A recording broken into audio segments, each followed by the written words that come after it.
guys, and welcome back to this channel. In this video I'll be showing you guys how you can create this like green screen video in like Valorant.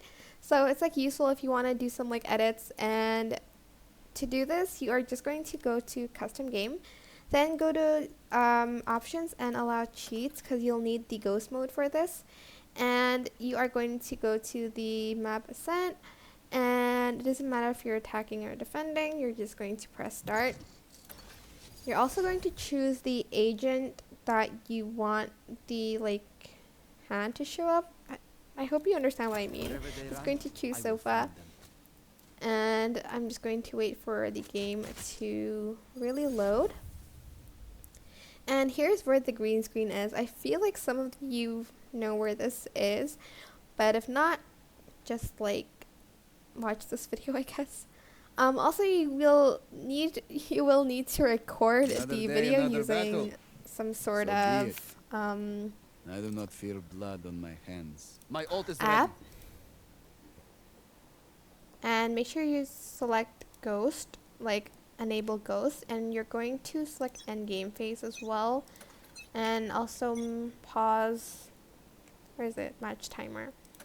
And you're going to slowly make your way to the green, well, it's kind of blue-green screen-ish.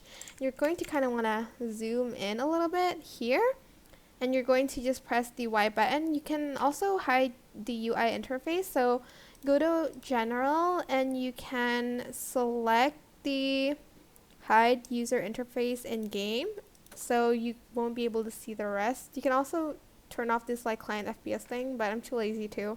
So you're just going to press record on whatever app, and you're just going to press the Y button. You can also disable the crosshair as well if you don't want to use a crosshair. I think there's a way to do that. Oh, here it is.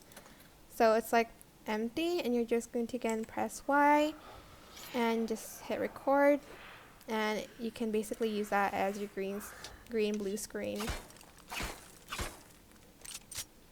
You can also use a gun to like spectate. Just press Y. Well, just press the keybind. And that is basically it. I hope this tutorial was helpful for you guys. Don't forget to like, comment, share, and also subscribe to this channel if you haven't done that already. If you have any questions, just leave it in the comment section down below, and I'll try my best to answer them all for you guys. And if you found this video helpful, please click the thanks button above the description box down below. Thank you so much for watching. Bye!